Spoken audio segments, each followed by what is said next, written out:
name, if you don't know already, is Cassandra Lauren Gordon, and I am the host of the Black Creative Handbook podcast.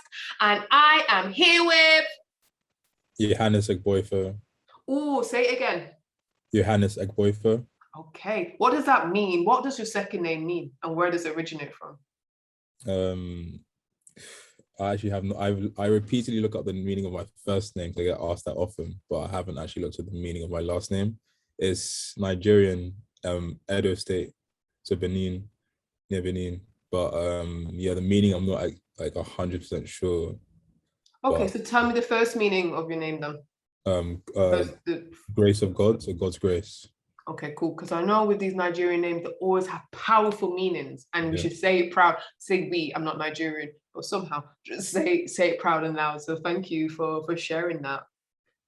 So if you haven't come to this podcast before, we talk about Black creatives, how they're doing in these streets and being very successful, because sometimes the odds are stacked against us, and it's okay because we can make it. So today we have this multi-talented, I say like polymath of creative, which I have creative goals on. And such as I don't want to put like a young age, but just so where you are in your age and your career. So before we get into the creative practice of what you do you want to just say a few sentences? Because I think it's better for you to say it. Yeah, I'm a young Black creative. I'm like originally from like North London. Well, born in North London, obviously. Both my parents are Nigerian. Currently studying architecture at uni. And then freelancing in photography, filmmaking, some other like smaller things on the side as well that like still figuring out. But the primary focus at the moment are photography, filmmaking, and architecture. Yeah. I just feel like sometimes, we don't big ourselves up, because looking at your portfolio, you're working with big names and having campaigns with your photography. So can you just name drop? You have to big yourself up.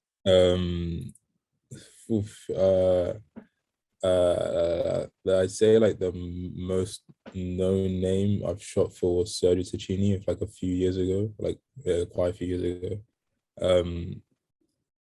Photography was the first practice that like piqued my interest. I haven't really told that many people like why it was photography, because I was like drawing, I was like sketching as a kid. My mom was always like, "Oh, you're really artistic, you should really push for it." So she'd always like push me to be artistic versus my dad, who was like math and science based. So so like when it was like maybe like 2013 ish, maybe 2012, this dude had a point and shoot camera. I remember like looking at his like Instagram, like, "Oh, your picture's really cool. Like, how do you like edit like that?" He just sort of like scoffed at me. He was like, "I don't edit, bro. This is a point and shoot film camera. Like, how can you not know that?" So like out of spite, I like learned film photography. I was like, the only good one here. And then so I started with film photography. And then I was always outside a lot. So I'd always like bounce between different parties, or like bounce between different like groups of people, and like it's obviously the bigger the party, the bigger the planning, the bigger like the names that are there. And so from like a young age, I sort of like learned that a lot of networking gets done at parties, because that's when people's inhibitions are lowered. Like you and I, we met at the party at the we met at an event. Was that a party? Okay, cool. Like, technically, like to a creative, that's a party. Like, I'm learning. Okay. Not like, because like if it's like a club where it's loud, nothing's gonna happen. Because like if you think about that event, it was like big names with big magazines were there. So like my friend and I, we were like bouncing between people. Like even at that party, we were like we had made like when we like sat through everything that was going on there, we had made like a psychological like hit list. We're like, cool, we can pitch this idea to this person, pitch this idea to this person. We all got to do, how can I borrow 5 minutes of your time? They even say yes, they say no. Pitch an idea, they even say yes, they say no. And then it's like from there you move on. You sort of like judge their like response to everything, and you think, okay, cool, this is how they responded to this idea. So either like I pushed too hard in this, or I didn't push hard enough in this. So it's like some people react to like facts and figures, some people react to ideas. So it's like just like figuring out what different people react to. But yeah, most of the jobs I've landed, almost all the jobs I've landed has either been through like word of mouth or like approaching someone at a party.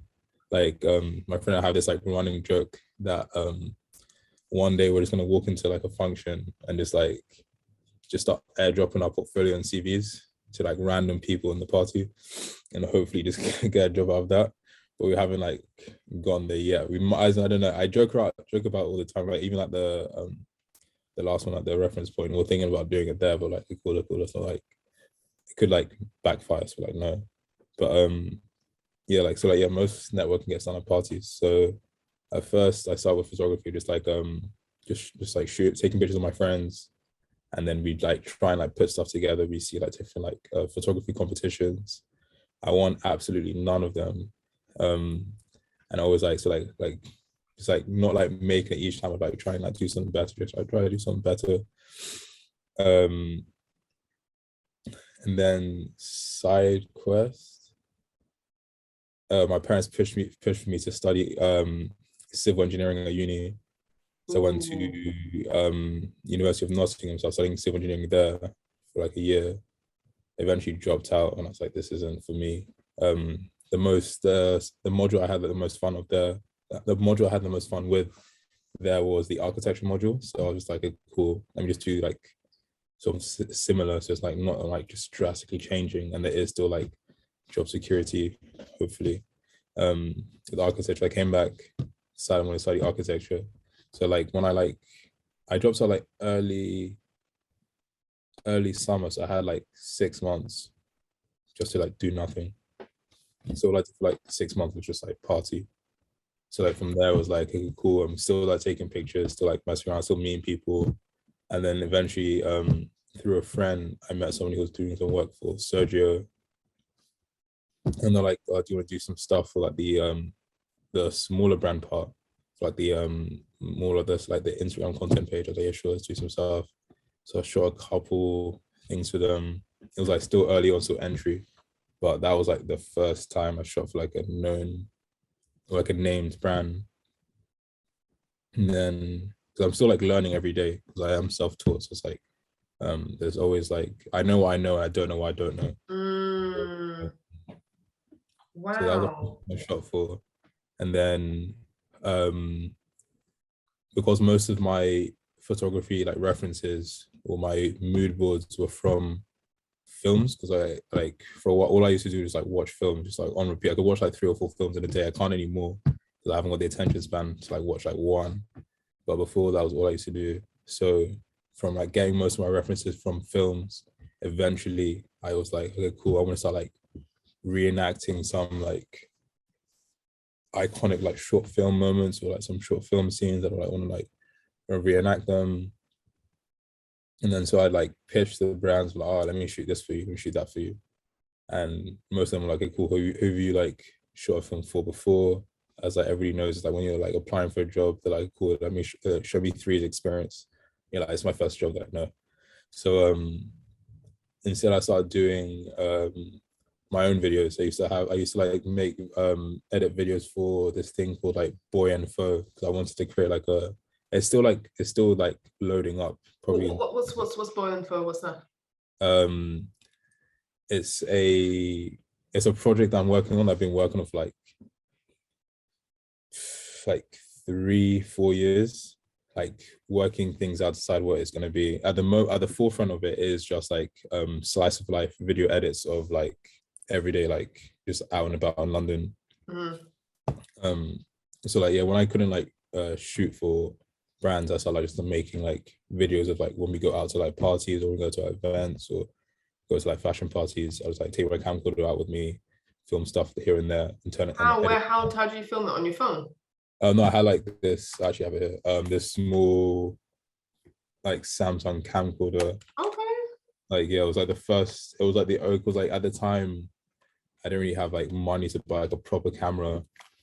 So I hadn't decided if I could edit a video or not. It was the first time I just sort of like found camera that my dad said you'd take like baby videos of my siblings and I on. So I picked this up, like, cool, I'm gonna use this to like edit videos. So yeah, filmed that, used that for a bit, and then scoured the net for like different like artistic references for like editing, for filming, for all of that. And then we literally just sit in the library for hours, just like watching YouTube videos, like trying to like understand, first of all, understanding like the language used, so that I could actually like search up what I wanted to find out. Because you could just be saying that like how to do the swivel effects, but then they just use the word twist. You're like, okay, cool, that's like that. So like you doing that for like hours in the library. Eventually I was able to like start editing videos. Which then after that that was like, cool, I could do the edits, but then I was like, it wasn't like as fulfilling. So then I started playing around with friends. We do like maybe like 10 or 30-second like movement ideas, like just like creating like a scene. Somebody will move, someone will do something else. And eventually, was it during lockdown? I think it was like towards like maybe the first lockdown. I think my friend and I had like a short narrative for a short film idea. I really like art house, not really like clear narrative. So we just like went to another friend's house, just like filmed in his like apartment. What do you mean by clear narrative in art house? Can you explain that? Because there are different meanings. Like, art house films don't really have to have like a proper strong like a story or like a narrative. It doesn't really have to follow a direction. It could just be it could be very like meta. It could be like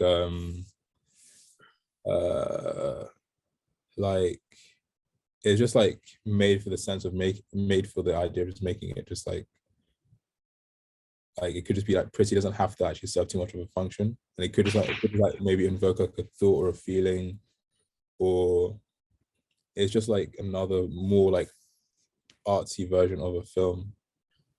That's probably like the worst description, but that's just like more artsy than a music video, because music videos sometimes don't have no sense. It's just like, why are you having all these setups? But it's a music, we just accept, we just suspend our belief. But art is more, because I see that you have a very like, it's like fractured narratives, different vibes, and you put them together. And okay, got that. So we have a good chronological place about how you got into your love for photography. I'm going to ask you just some fire questions, just to get to know who you are as a person. So I'm going to have a cheeky question and say Nike or Adidas? Nike or Adidas? I actually can't like. By the way, people are not watching this on YouTube. You are wearing an Adidas. I know, and I don't mind saying I'm wearing the Adidas, like the Adidas you right now, but it's because when I was younger, I hate like saying it because like people be like, "Oh, but you can't anymore." But yeah, my friends and I used to like skate a lot. We used to like skateboard around, because like in North London, there's not really much else to do, just like a bunch of hills to like skate around, a couple like derelict like car parks. So like growing up, we'd see like what Adidas would do for like sort of like skate culture, what Nike would do for skate culture. It was more Nike would just like capitalize off, but Adidas would do like more sponsorships and more projects and stuff, and give like more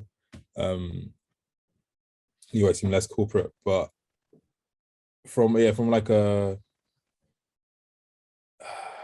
I'm gonna say Nike. After saying all of that, I'm still gonna say Nike. Nike has a special relationship, especially with the Black community. They know it. They know that we ride for Nike, but they're going to give us the coins. The days of rumblings are over. No more. People have a strong affiliation with Nike, man. It's one of the best. I'm not sponsored by them. But there's something about Nike where people buy into that brand. They know how to tap in, and the Black community really ride for Nike. They really ride for it. Yeah, I know. Cool. All right then. So toast or cereal? I'm a bread guy. I like bread. Like to get the bread. I hear you. I like bread. Bagels especially, but yeah, bread. Jam or peanut butter? Peanut butter. Why? There's just more. There's just more like layers to it. You can have like smooth, you can have crunchy, you have in between. It has like texture. It is like like you can, when it's like room temperature is one thing, but if you put like fresh and like really hot toast after, it's all like melts into something else. I don't know. Yeah, for peanut butter. Okay. The underground or the bus? Underground. Why? It feels less intimate when you sit next to someone on the underground. So if you're commuting through rush hour, it's less like compact. It doesn't feel like you're like invading somebody else's space. It feels like somebody else invading your space. It's faster, there's no traffic, and because you're underground, you don't really have that many people having really annoying loud phone calls, so you can just kind of switch off. So what I'm hearing, but you just don't like people. That's No, like, it's not like it's not even, it's like there's also some like element of like social anxiety in there as well. It's like if it's like packed, you have to like stand. If you're like everybody else is sitting, you're staring, you're like fuck. Versus like the tube where it's like, because it's always like, it's either like busy, it's like there's people standing and sitting, or it's like empty, where it's like you can just sit. So it's that. But it's also because like the tube goes through like more places faster, you have like a more like varied influx of people coming on and off. So it's not as like stagnant as a bus, because a bus actually stops in traffic. It goes like 30 minutes could just be one like one road, yeah. Versus 30 minutes on the tube, you can go from like one side of the line to the other side. So you actually like get to see more, and it's like more entertaining as well. Okay, I never thought about that. Okay. More people watching skills. Okay, I get you now. I know I have to watch out for you. So now we know a little. Oh, one more thing. So what advice would you give to your 11-year-old self? 11. I don't know what I was doing at 11. Wait, 11. I'd say keep my confidence. Like just keep going. I feel like at that age I was confident I could do anything I wanted. I walk into a room like yeah, and then for like a few years it like disappeared. There's a lot of self-doubt, so I slowed down on the pace I should have been going. But also I'd say this like my 11-year-old self. I think this was invented by the time I was 11. But I also say it's to everyone in the world, everyone in general. Google. You can use Google to like find out anything. There's no point of like thinking, I don't know what that is, because you can just Google it. It's like at your fingertips, just to like get that going. So I'd say like Google and self-confidence. I'm gonna write that down. That's my mantra: Google and self-confidence, because I feel like Google is your best friend, isn't it? Google is your best friend. Oh, that's wicked. Thank you very much for sharing that, because I'm taking that for myself. So we talked about your first love kind of is for into the creative field is photography. Yeah. You said you study architecture, that's what you're doing now, and it takes about 7 years to proper qualify. So you're finishing your first part, which is your degree, and then you got to figure out what are the next steps. And we did say a bit of music as well. Oh, well, Johannes said that, so that's it. So how did you get into the bit of music and and the architecture life? Music was okay. Getting to music and getting to architecture actually happened around the same time. It actually happened the same year, actually. I always had like friends who made music or like were very like heavy on music. So I'd always be like around them. So I'd be around them when they're either like making beats or when they're like rapping or they're singing or playing instruments or whatever it was. So I'd always be like not always, but I'd like occasionally like write lyrics down or something. And then so when the year I dropped out of engineering, I was trying to like find out what I wanted to do. At the time I thought I wanted to be like a fashion designer. So I started working at some art retail store in Soho. So we like making like design clothes there. But I was still doing photography. So some people still knew me as someone who like take pictures. So occasionally I'd have like different like startup brands or like different people come be like, okay, take some pictures for me, blah blah blah. But yeah, sure. So I had like a very good like network going to like talk to different people, and then somebody approached me and was like, I see you start editing videos, can you like help me do a music video? Sure. And then in the end he went with a different direction, but we still like maintained a friendship, so like cool. He was like, yeah, do you want to come? He had like a studio set up at his house. He's like, oh, do you want to come over and we can chill, like make some, like we're gonna make some music, and if like anything you like, if there's anything you like the sound of, you can take that as like the music video that we'll do next as like a collaborative project. I was like, yeah, cool, man. He's like, yeah, if you want to like hop on the mic as well. It's like, yeah, I got a couple like bars there. And he was Just like, like okay, that. cool. Yeah, Just it's all like, three parties. You need to tell me where the parties and gatherings to be, because yeah, my opportunities are slim. But I'm trying to grow. I'm trying to go. No, it's weird, man. I thought you always have to go to official places, but it's having a vibe in it. You're not forcing it. You can't force yeah. collaborations and creativity. It was like, if you think about like the tip, what we see in like the forefront of media is just the tip of the iceberg, because you see those names are repeatedly. So below that, you have like the people like sort of come to that periphery, like trying, and then below that you have like more people. So obviously, like as you get lower and lower, it gets bigger. But so as it's like, if you're already in, if you're in the reference point, I feel like you're in a good space as well. But yeah, when you like use, when it's, I don't know, because we were like we were all still figuring out what we were doing.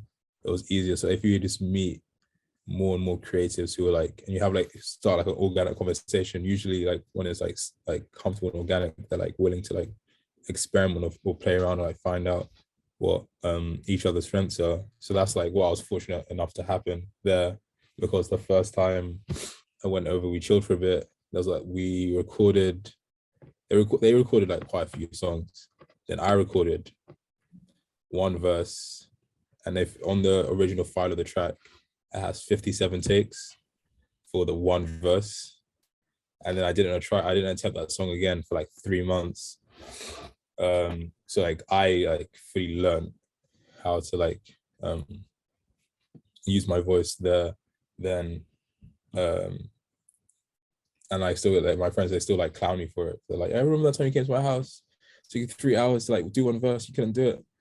So it's like all like a work in progress. And like I feel like a lot of, so it's not even just like London creatives, just like people in London in general, is that that false bravado that like, oh yeah, I know what I'm doing, super cool, I can do everything. But like once you let some vulnerability in, it becomes easier to connect with people, and it becomes easier to like make more organic like connection relationships. So I was fortunate enough to have a time there.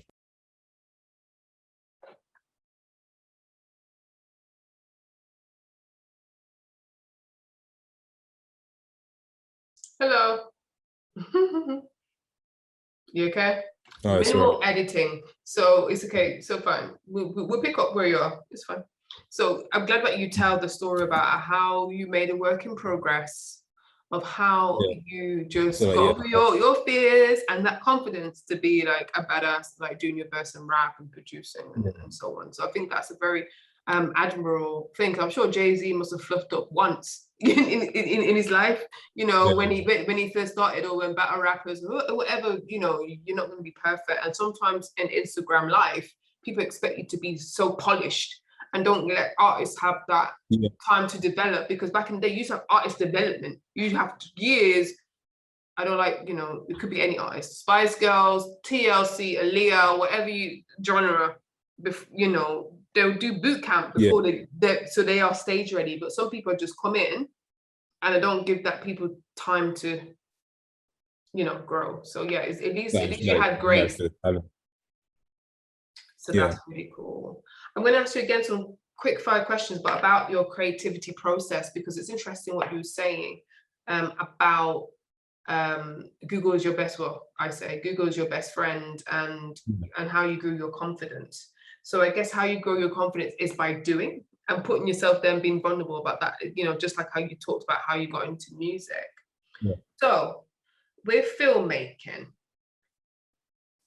what is your process from idea to getting it done? What are the steps? Part of it is I feel like I take a lot of like information in like in my everyday life. So a lot of like a sensory overload, almost like ADHD.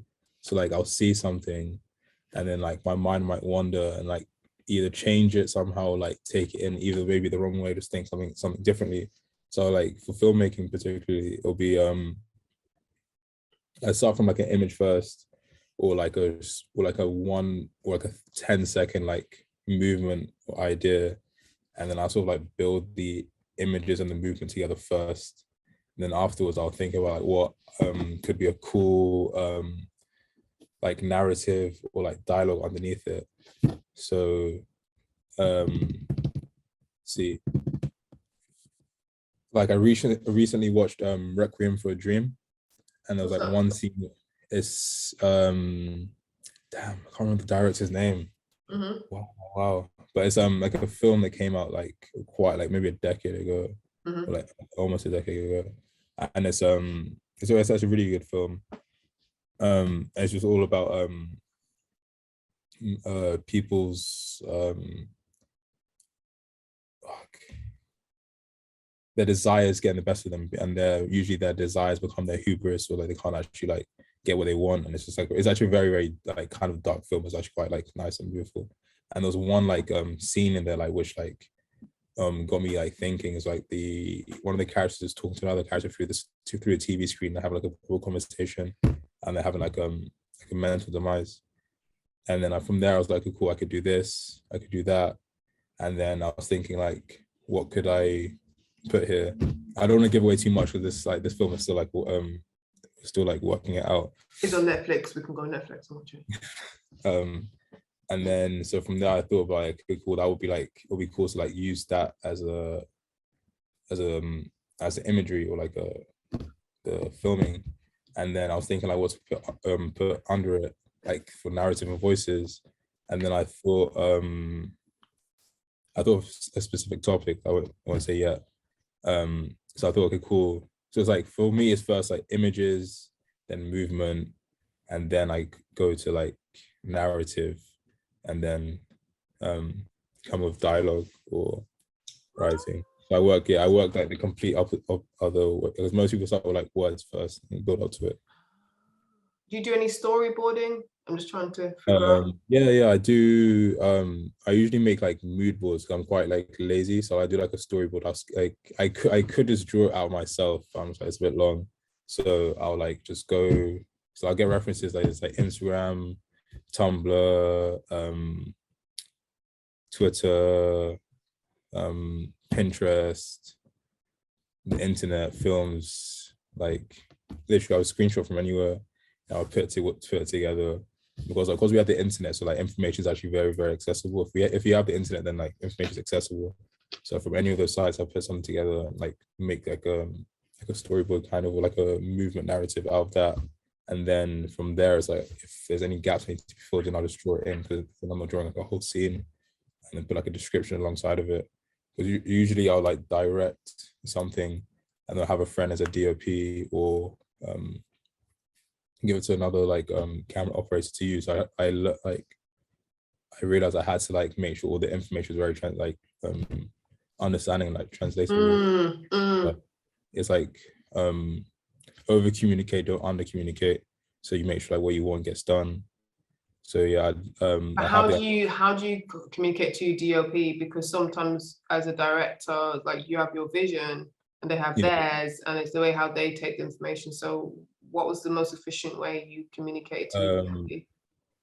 For me, it's like because I always have like loads and loads of ideas and like loads and loads of projects I want done in my head. I might use like a smaller one first, and it's like experiment. Like I might pitch one thing to one DOP or one thing to another DOP, and see like how we understand like the brief that's given. So I understand like this DOP works in this way, this DOP works in that way. But usually I have like one main DOP at the moment, and it's like we just from like shooting together and like doing like street photography together, we understand like each other's styles or like rhythm. So that's that. But it's sometimes it's like, because we've watched a lot of the same films, we understand a lot of the same references. If I say, okay, cool, I pitch an idea like this, he knows what I want to do. Like you have it's the same in like bigger productions as well.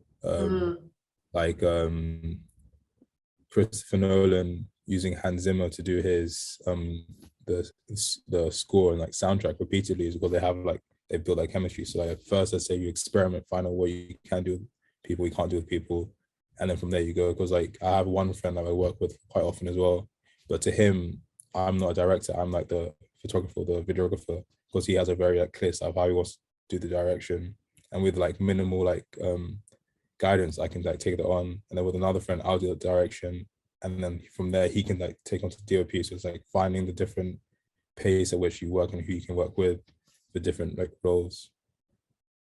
Wow. So what I'm hearing just out of experience, because sometimes, you know, you're building these partnerships and people you vibe with helps with artistic direction. And sometimes I've made a mistake in the past where I'm just like, hey, let's do a project. Yeah. And we have different ways of communicating. And then sometimes it doesn't, like your project doesn't come out where you want it to be, but then hopefully you learn from that. You just have to vibe, go to parties. Yeah. And vibe, and it's a process of discovering your collaborators. I know that I'm using a really crude example like Kanye and Jay-Z.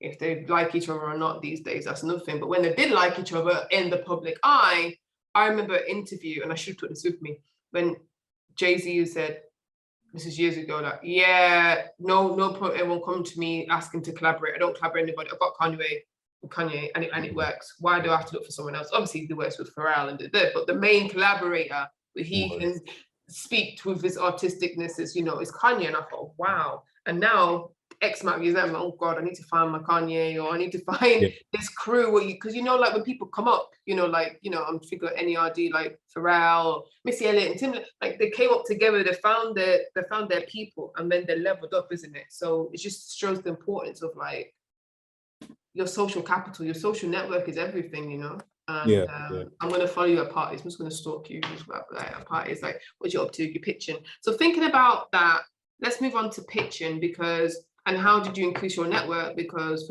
I wish I learned this 10 years ago. So I need all the deets about how you feel with your chest to pitch, and how do you pitch your ideas to collaborate? Is it for paid opportunities? Is it just collaborations? Like, can you break it down for us?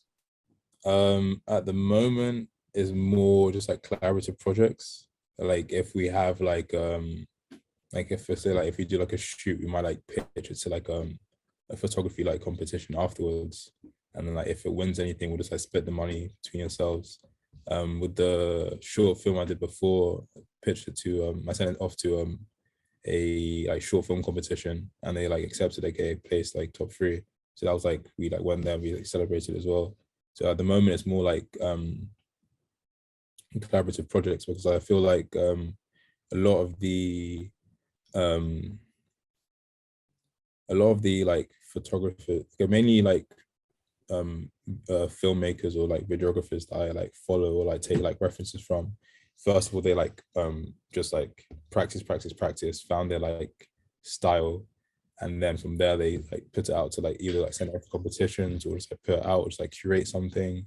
And then from there you create like desire for people to want that, versus like when I was like more pitching to just like brands for paid opportunities, they already had a clear cut idea of what they wanted, so there's not really much room to like hone your own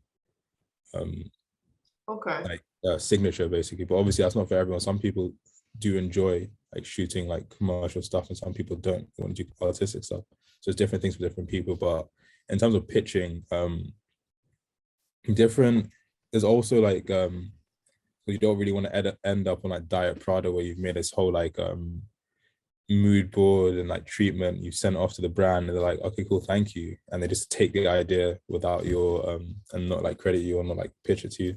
So it's like it's a bit difficult. Like some people say a good way is to like go on like companies like LinkedIn, and then file down till you find like the correct like name or email or number you want, and I ask them, would you like to like get on like a phone call, like an email, and then pitch them to them. I have a mentor, he was like, don't do that. He's like, he doesn't look at emails unless it's an email he's expecting. So like, cool. So that works for some people, doesn't work for other people. I have another friend, they'll go to like a named brand, and then go to the people the brand are following on Instagram, and eventually find like the most accessible number of followers or following, so they know that if they do send a message, they will like be seen. And that's how like somebody I know got a job like a magazine through that, like DMing the person that they found like lower on, and then just saying, okay, cool, I have a portfolio, can I send you my portfolio? I like to apply for this position in your magazine, can I do that? So that works as well. My mentor, he said he did like really old school where he went to like the like BBC building, and he was like pretend to like kind of walk in, scream like, what are you doing? It was like, yo man, we're both like people of color, like go on. And the guy was like, okay, cool, we can go in really quickly. So he just went around, just dropped his business card on a bunch of tables, and then left out and went out. He got a job there. A friend that I make, these are like really like old school like methods. Like another friend I have, he started working on Salvador as a tailor because he generally like chilled in the area enough that the named people who like worked in the area recognized him as being somebody who was just in the area. So then eventually when like he bumped into them to start speaking, they just assumed he was there. So they got comfortable, let down their guard speaking, and then he eventually got a job out of it as well. So it's like familiarity. Oh my god, I'm getting it. I just know where did I go? I did not go to networking school. I need to put this down because I feel like now in my mid-30s, I'm starting like fresh. So it's just like, I think we had a conversation offline. It's like, I wish my parents encourage my creative urges instead of like, yeah, you're going to uni, do something academic. And I'm like, why? And because I was the first person to go to uni, it's just like, I didn't question anything. I thought, oh, the way how they sold uni, like, go to uni, it's an amazing place, and you're going to get job opportunities, you're going to get a career. And I'm like, I don't know what a career is. Everyone in my life is on benefits and single parents. I just thought it's something better. And I went there, I'm just like, oh, so I'm just going to get another job. Okay, thanks for that, I'm in debt. So getting off my soapbox, it just seems like the natural thing is like create dope, great things, have your portfolio, and just collaborate as much as possible and work on your craft. So what I'm saying is that suppose you don't have much money, how do you create your stuff, your film editing, your this? I know Google is your best friend, but how do you get better with limited resources? Because Black people are creative, so you need to give us the free software. How do we be as good as you? There's like,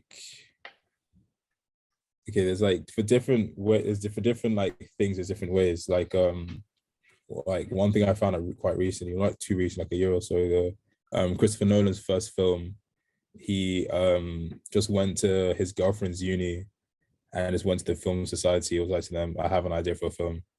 And through there, he was able to like get them on board to like make a film. However, there were like other like costs that like were incurred because it's all shot on film. But you can apply for like grants or like creative grants. Okay.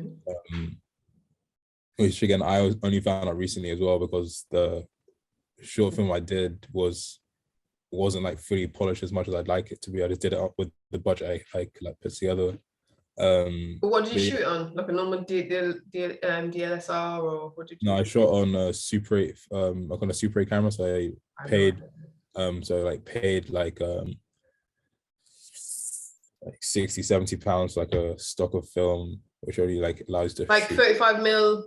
Where you got to keep cool in the fridge, that type of film. Okay. And then like shot it and then paid to get like processed, and then start editing it. At the time I couldn't really color grade, so the color grade wasn't really there. Sent the film off to a friend in America. I was like, he would create a score for it. He did.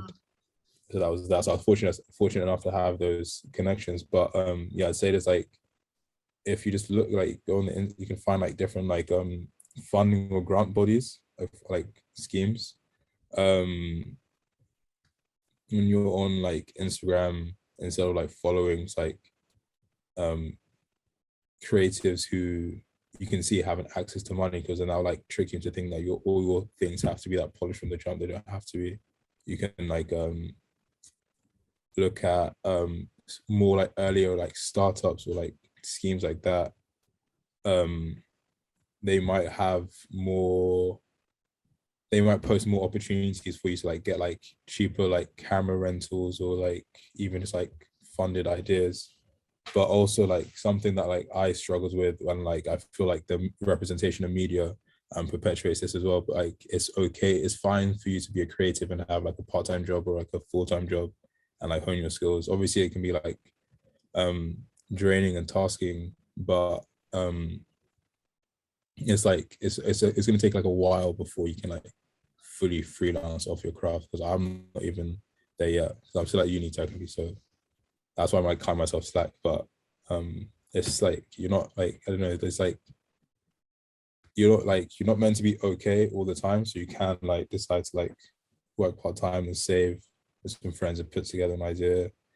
One like funding body like the if you look at national lottery, because like most of the money, not all the money that like most of the money that national lottery like accumulates doesn't actually go towards the prize that the person that one person gets, like a million or 2 million Yeah, because pounds. they have to, because the government makes them do it like for charities or put Yeah, it in yeah. sports or something like Like that. there's a So when you're lot saying lottery, you're actually funding other people's dreams.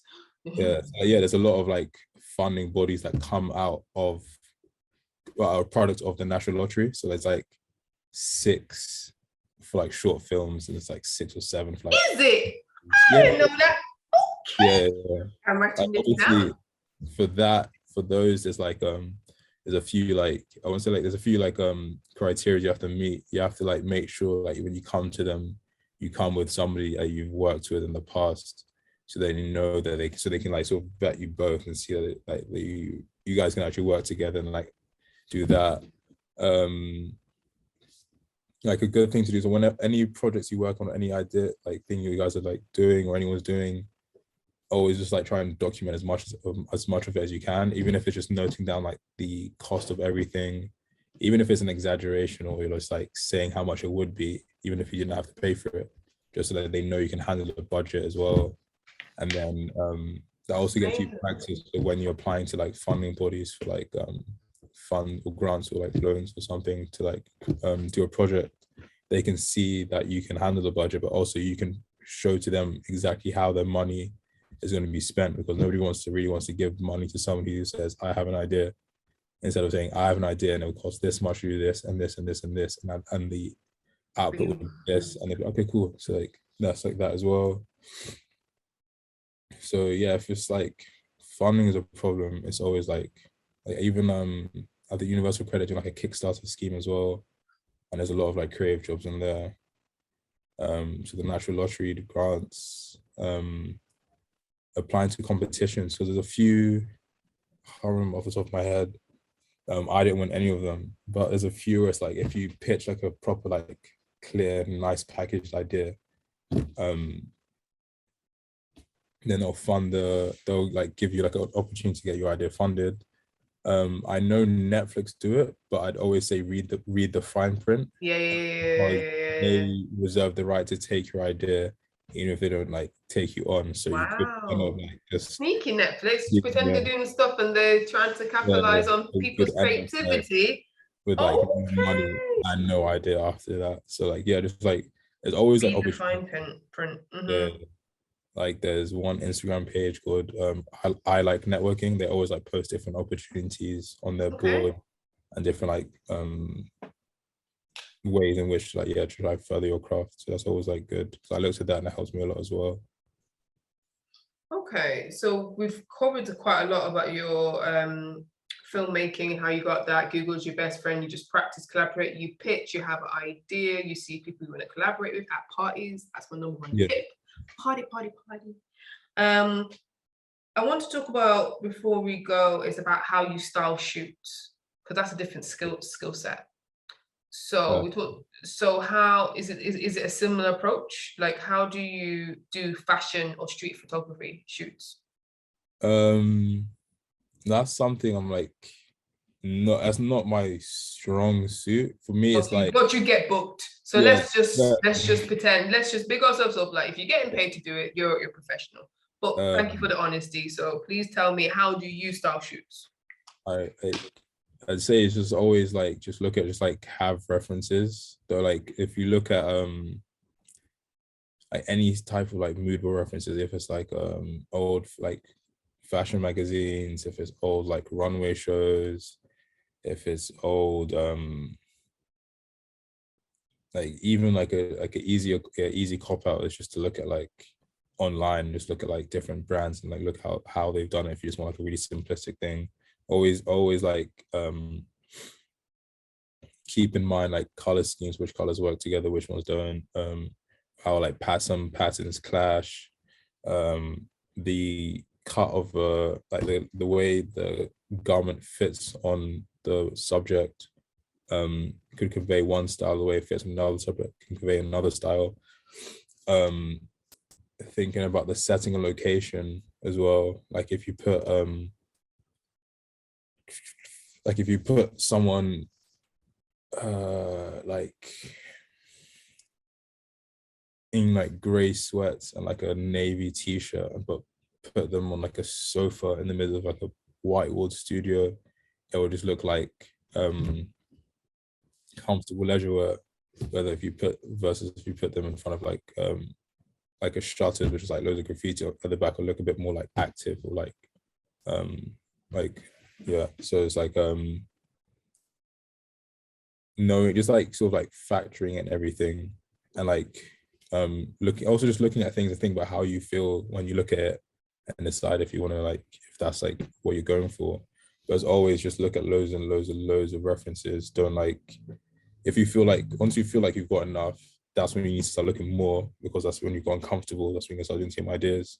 Like a friend of mine recently like styled a shoot, Freddie, and like the way he like put the garments on the model, I was saying like, why, like this is insane. So it's always just like keep an open mind, always looking for different like references, was archiving things, and then just practice as well. Like if you've ever seen like those like the Devil Wears Prada, like those like fashion films, they're always like cutting like fits out of like a magazine, like sticking on a piece of paper to think this works, this doesn't work, or like just like putting things together. So like scrapbooking does help as well. I don't really do it, I need to do it, but scrapbooking helps. And like different ways, the way in which you work, like if you're a visual worker, then like put it together so you can see it. If you're not, just like look at different things and think about how it makes you feel. Bring a bunch of clothes to the shoot, and just ask the model not to get upset at you just like changing them repeatedly till you find the correct fit. Yeah. Okay, cool. It seems a lot of prototyping, experimentation, Yeah. but you seem to just learn, have an eye for it, and you practice and do it well with the composition and stuff like that. So that's really helpful. Sometimes I find like what I want, and because I'm a jeweler, so one of my mediums is a jeweler, so it's like there's a balance of the clothes and there's a balance of I want to show the jewelry and I want to show the skin tones, or I want the jewelry to pop, and and how to do it in a very interesting way, because a lot of jewelry photography is quite cute. It's like, so it's like, how do you be different in this age when sometimes jewelry is, when you do fine jewelry, you don't, because of the money, you can't do big ass pieces, so it's like how to show the precious metals or gemstones in the best light. So moving on that, there's two more things I'm going to ask you. What does jewelry mean to you? And then I want to ask you about what has people said about your skills as a creative. So let me start with, what does jewelry mean to you? I think because I've like been wearing like jewelry for a while now, it's just like another like form of like identity or like expression. It's not like, I don't really see it anymore as like a excessive add-on. I just see it as something that is like I feel comfortable wearing, or like makes me feel like a bit more confident. It's not like a thing, and like, but you can also have like decorative pieces or like more artistic jewelry, or more like ornamental sort of type of pieces, and it's like becomes more of like more of not exactly a statement, but also like elevates your like outfits. Like another thing becomes more like I don't know, it's sort of like improved. I've never been asked what does jewelry mean to you, so I'm like very like stumped for the question. But yeah, I feel like it's a nice addition to any outfit you have. And because sometimes the jewelry can make the outfit, like you could just be wearing like the worst fitting like blue jeans and white tee, but when you like certain pieces of jewelry you have on, it makes it seem like the like trash fit is on purpose because you just want to like show off it, like make the jewelry as the main focus. So, and then even when you're wearing like jewels with like a completely different outfit, it just makes it seem like okay, cool, you have like something else. So it's like always like jewels is like you just have to make sure like you're wearing the jewelry and the jewelry's not wearing you. Like if you're like not confident in something you're wearing, then like you don't have to like force it. Like be comfortable in what you're wearing and what you're putting on yourself. Okay, I hear you. I hear you. Okay, so we usually end the podcast asking what is the best testimonial, what someone said about your work, how it's impacted them, Yeah. leave on a high.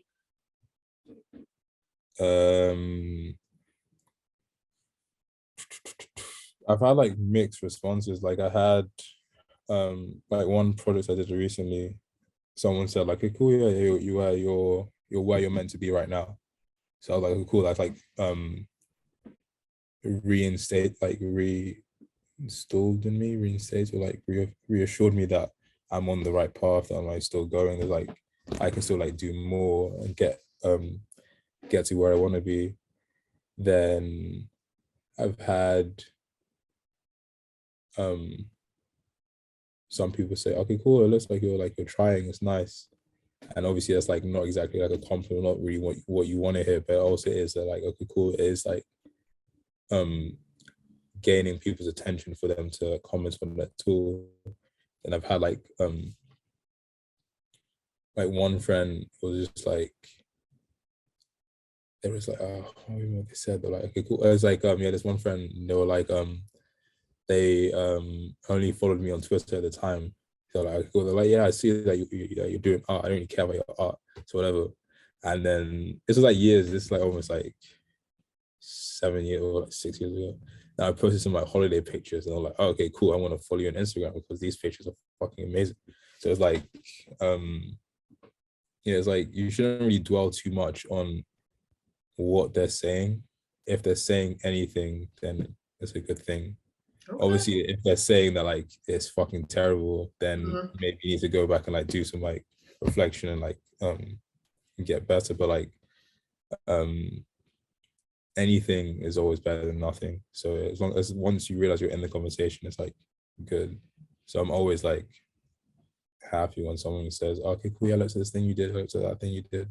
Because most of the time I'm posting, I'm like, cool, I'm just gonna post it to archive it in case I need to like approach a job so they can see it's there. But like when like someone actually says, okay, cool, yeah, that's cool, so you did this, like half the time I'll tune out like what they're even saying. I'm just like, okay, cool, they're saying something, so I'm doing something right. So that's that. Really. I hear you. Okay. That's a good. I'm just trying to receive that. Like you are where you're. What do you say? What do you say? You are. You Where are you. what you're meant to be. Like I showed them some Suppose you work. don't like it. Suppose you don't like it. What do you do? If they don't like it, then it's like, yeah, obviously you have to look at the person who says that they don't like it and think, well, like whether that opinion like holds any like meaning to you, or like ask or like see why they wouldn't like it. Like it could be like you've made something for a specific audience. It's like when, obviously not to put myself in this pedestal at all, but when that year, that like catastrophic year that Macklemore's album beat fucking Kanye's album, Jay-Z's album, Kendrick's album, Drake's album, and Macklemore like called Kendrick, was like, yo, I want to apologize, and da. Kendrick was like, yo, I don't really like mind, I don't really make music for like pop culture masses. If I want to, I will. But I make music for like the people who like going through something, who might hear a song and be like, you know what, this has helped my day. I'm not gonna do this bad thing I was gonna do today, or I'm not gonna feel this bad way that I was feeling that way. So like if you can also think about, like, if somebody says, oh, they didn't really like it, you have to think like, are you really making it for like mass consumption, or are you making it for like a specific audience in mind? It was better. It's easier to like make something for a specific audience because it's almost impossible to please everyone unless you're Drake, because I feel like every like the lowest denominator, like, but yeah, he's been successful, man. He knows what to do. Girls and men love him regardless. If the music sounds the same or he rips off people's music, people love him, man. He knows what he's doing. But yeah, it's like if somebody doesn't like the music, you just have to make sure that they don't like it objectively, so that you know that maybe there's areas to improve. So I bumped into this like this like named photographer in Soho years ago, and he was just like, "Yeah, photography's fucking trash," and I was like, "Damn, seriously?" To like, you? Yeah. To me, it's like, "Yo, it's terrible." I was like, "Damn," and then like he was like one of those like very like big energy characters. And he just like from there, just like critiques a bunch of stuff. It's like, yeah, like what is this? What's that? What's that? What's this? And so like versus somebody else was like, yeah, I don't really like it. So, like that's the like. But did he have valuable things to say? Yeah, he gave me like a couple. So that's a free mentoring. Yeah, so like that was like okay, cool. So it's like I didn't really like obviously like it hurt at the time, but when he said this, said that, I was like, okay, cool, that's true. That's things I've overlooked or haven't done. That's like making it better. Versus somebody who said, I don't really like this. That's their like personal experience of your work, so you can't really like do all too much on someone's personal experience. If you know objectively what you're doing, you're hitting your targets, then yeah, you can just like keep going and keep doing what you're doing, and it's like make sure you just keep improving. And wow, that's amazing. Yeah. I still feel that you downplay about all your talents and being like a polymath and do all these things at this young age, and you've taught me a lot about this networking life, which I haven't done.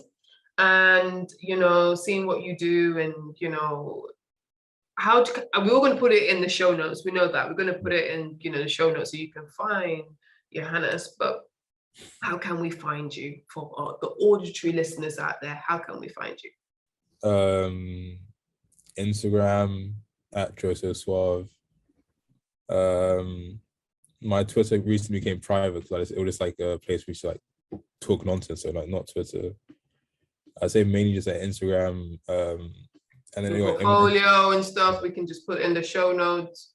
Yeah, all of that's on the show. But then, like in my Instagram bio, there's like the link tree, which with the links to like the portfolio, to the Vimeo. I'm going to include the link to like some photography that I'm selling and some. Yeah, so most of my stuff and work is there in the link tree. Okay, cool. I think I've just had a masterclass of how to collaborate as a Black creative or anything, or I was just as a creative, Yeah. I was just going to ask you, sorry, I did say the last question, but do you think there are any nuances being a Black creative? This is a loaded question, but I've got to ask you, I've got to be honest, of being a Black creative to white counterparts. I'm not talking about race, doesn't have to be racism, doesn't have to be Black trauma. I'm just saying, is there any nuances that you recognize it's all right if you do or you don't? I feel like for Black creatives, like there's something we have to like make sure we pay attention to, is like where exactly we're putting our like art or work. What do you mean? Like you can, if there's something that's you can tell it's gonna be like a personal project or like a very pro-Black project, if you're in a very commercial space, it's not really going to be taken in, so you might put it in the wrong place. Versus if you're putting it in a very like pro-Black room, the lifespan of it wouldn't be so increased, but it will be listened to, will be taken in, will be digested, it will be discussed. So I feel like we're also like experimenting with finding the right balance to talk about like proper like serious like topics, or like needed to say topics, relevant topics, without it either being like overlooked or just sort of like digested and sat on. So I feel like that's like something that still needs to be like experimented on. I'm not really gonna say like names or like places, but I was at like one event space, like screened this film, and the like my Black peers I was around, we like went into like we spiraled into like a few discussions. So I like picking out different references, like this means that means this means that this. Versus our white counterparts, like, that was really powerful. that was the end of the conversation. So it's like you need to like pick and choose where you're actually putting, and also like pick the degree to what it is you're showing. Like, not saying you need to like lower your voice to go into a room, but like some things need to be said in some rooms, some things need to be said in a different room. So that's also like very important as well. I'm not sure if I actually answered your question. No, but it's what I'm hearing is like find your audience, the best audience for your work, and let the work speak for itself. Because sometimes I've noticed some artwork, if it's very pro-black, if it's just talking about their heritage or it's very specialized, sometimes our white counterparts or other people cannot evaluate fairly or take in the information fairly and the impact than sometimes a black audience would. So the black just say, oh, it's powerful, but they don't understand why. But if you go to a black audience, it's powerful because of this and my experience and this, and can give you an essay. So it's just figuring out creatively about where you put your energy and what to do and you stuff like that. So I think that's you're just dropping knowledge. That's another thing. Because sometimes with my jewelry, I'm just like, I want it to. Sometimes I have pro black stuff, and then sometimes I don't. And how do I do it as a balance for me? Because sometimes I've been in places where mainstream white places say, we need more heritage. We need to see your heritage, but like, why can't I just be a jeweler of what I want to produce? And sometimes it will have cornrows on it, and people are like, but I still want heritage. If it's not an African sign or a coffee bean, they're like, oh, it's not heritage enough. And I think sometimes the aesthetic of being a black person gets distracted away from the message, from what you want to produce. So as I said, just find your audience and know where you can make the impact of where you want your art to be and how it's going to be received. Like we'll talk about the last event we went to, like a couple of friends were performing, and we just like came to the conclusion. It's like it's popular to be, it's like black culture is pop culture, but as it is now pop culture, it is like more voices are there to like critique how it is presented in media. So it's like, if it's not to say it needs to be gate kept, but if it is like at the forefront of a lot of things, it's going to like attract a lot more conversations and a lot more critiques, and a lot more people will start saying how they want it to be viewed in their space. So it's like it's either that, okay, I don't know how we're gonna like tackle that problem. That's a quite big topic, but it's like it just needs to be like, make sure that spaces we enter we're comfortable in, and we know that it's like there's knowledge in the space to say that, okay, cool, if we're doing like this means this, or this is offensive, this can't be done. So it's not almost like paraded or like turning into like a minstrel show just to be us like putting art out. So that's like something that needs to be like spoken about more, so it can be addressed more in different spaces.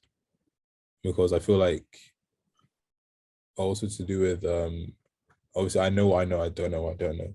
So being like the child of like being first generation, so like having both my parents like Nigerian immigrant, like migrating here, my mom was like more open. She was like, okay, cool, I can see you're an artist. See, that's what you're gonna do. I want you to be an artist. I know it's your calling.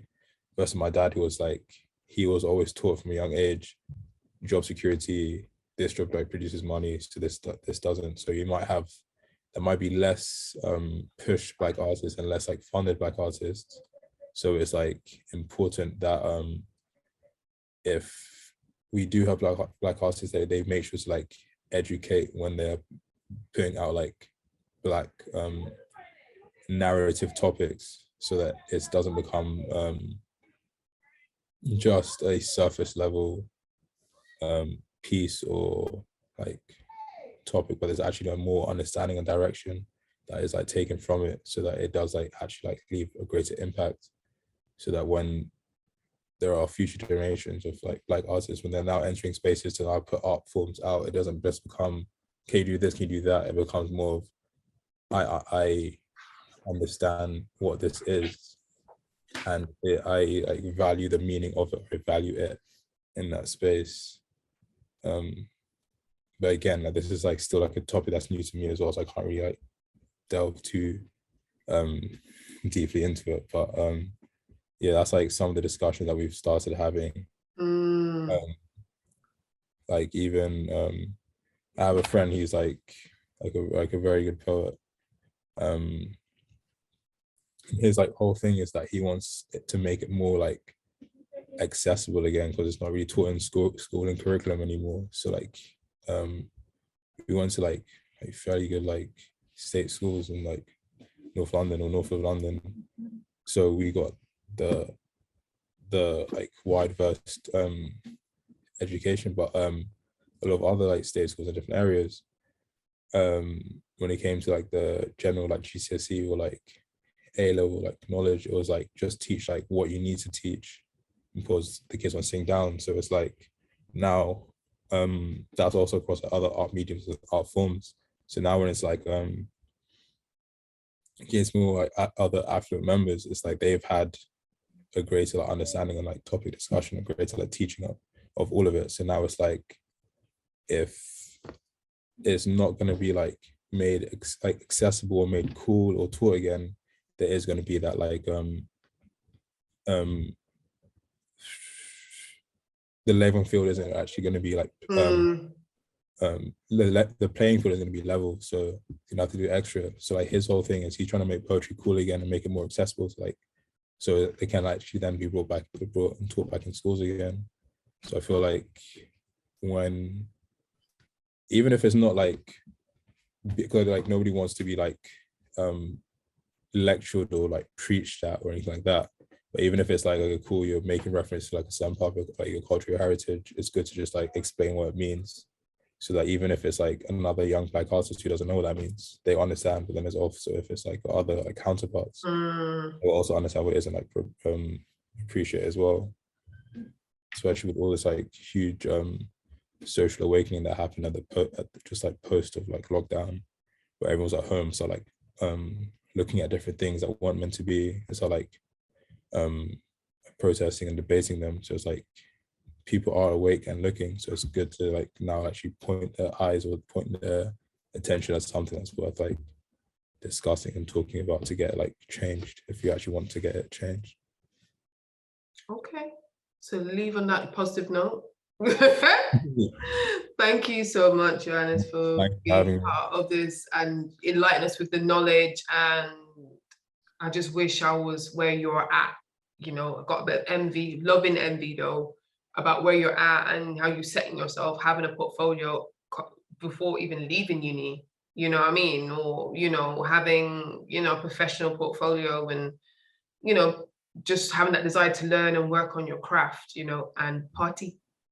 So I really appreciate that. And please follow and connect with him, share the love, this community, increase our social capital, get inspired, because sometimes it can be hard, and for any creative, no matter where you are. So yeah, I really appreciate your time, and please follow him. So this is the Black Creative Handbook podcast with your host Cassandra and Gordon, and you know, connect with us and speak soon. See you next week. Thank you.